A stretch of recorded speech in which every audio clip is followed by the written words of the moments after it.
we will discuss about the approximate methods in the quantum mechanics. But before doing the detailed analysis of approximation method, let me just remind you what you did in the first 2 units. So, what you did, you have studied the foundations, the basis of quantum mechanics. So, you have gone through the dual nature of particle and radiation. So, dual nature of particle and radiation, which was the foundations of the quantum mechanics. You have studied about black body radiations, the photoelectric effect, the Compton scattering in the BAC, and you have been introduced about these same nature in the first unit as well. You have studied about the uncertainty principle, the another foundation of the quantum mechanics.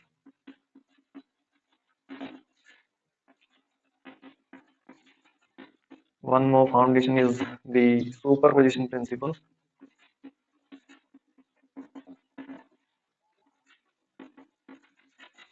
So you all have studied about these three foundations of the quantum mechanics in the first unit. You also have been introduced about the wave function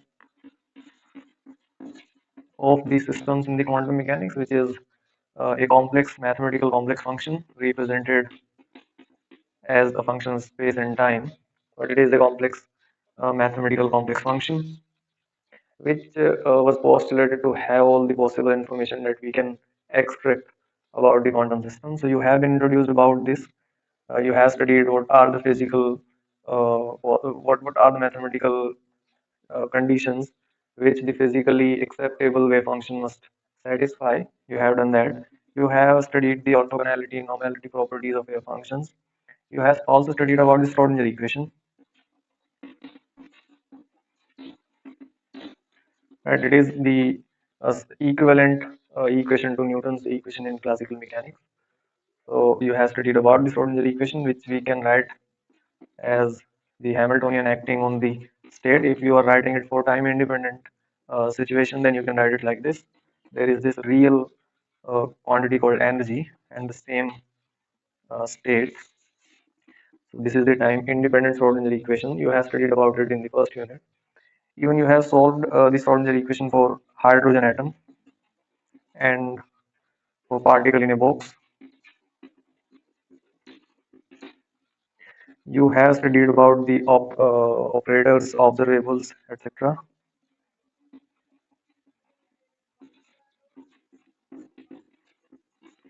The postulates of the quantum mechanics, which are the foundations of the quantum mechanics, the 5 6 postulates, the physical interpretation of the wave function. You have studied about that as well. You have solved the harmonic oscillator by using operator mechanism, the mathematics of operators. So you have did all those things. You have studied about the symmetric and antisymmetric wave functions.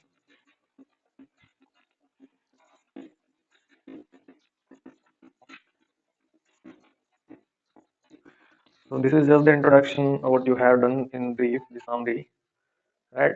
So what was the summary you can say of all these topics? The first 2 units is that in quantum mechanics we have to solve this Schrodinger equation for different situations to get the wave function.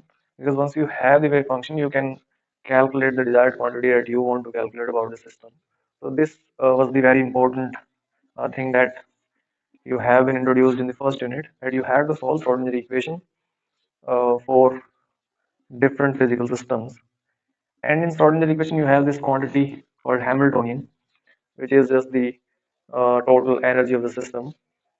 So first you have to know the Hamiltonian of the system, and once you have the Hamiltonian of the system, then you have to solve the Schrodinger equation to get the wave function or the state vector, so that you can get some information about the system that you are dealing with.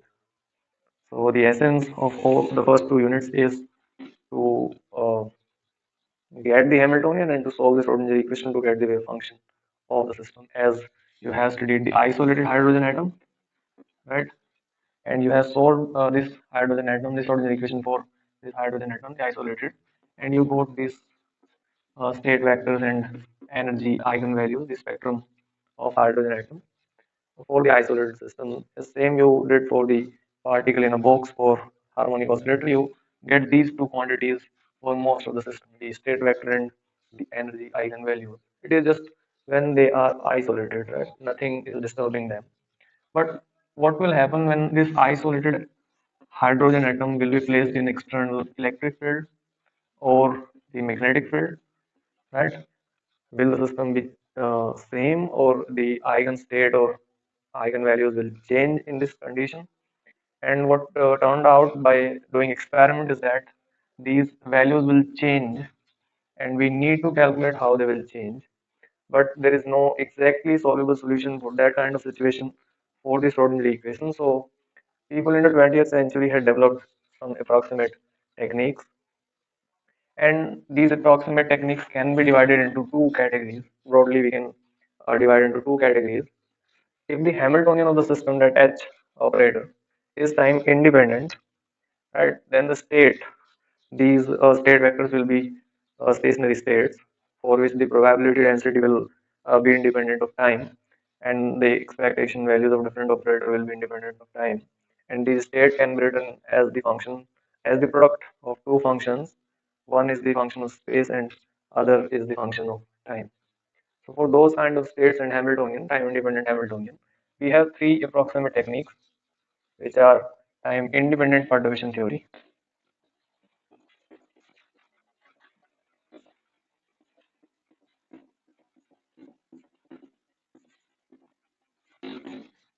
Second one is variational method,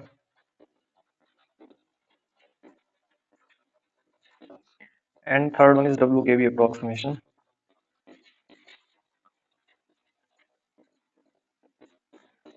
So if you have that kind of system for which the Hamiltonian is time independent, for which the state will be stationary, so in that case you can use these three approximate techniques to get some idea about the eigenvalues and eigenfunctions of the system, the disturbed system or the complex system.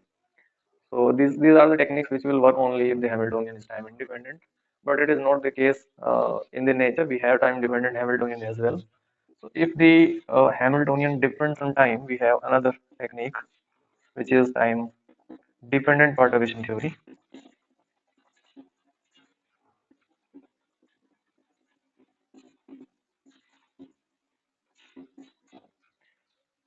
So if Hamiltonian is time independent, these three methods. If independent, if Hamiltonian is time dependent, then this time dependent perturbation theory will be used to calculate the eigenvalues and eigenfunctions. Right. So in the next lecture, we will discuss in detail about the time independent perturbation theory, what this theory is, and what we do by using this theory, what are the assumptions, and what we calculate in general, and what the aim of using these time independent perturbation theory and other methods. So all that detail we will discuss in detail in the next lecture. The essence of this lecture, the summary is that these approximation methods are just the special techniques, the mathematical techniques which we use to solve Schrodinger equation approximately for more complex situations in nature. For time independent, these three. For time dependent Hamiltonian, this one approximation technique is there. And those are the fundamentals that you have studied in the first two units, which are the basic of quantum mechanics. And we are just going to use those basic concepts. So in a sense, we are going to just apply, right? These are the applications of the quantum mechanical ideas that you already have been learning in the first two units. So in the next lecture, we will discuss in detail the time independent perturbation theory.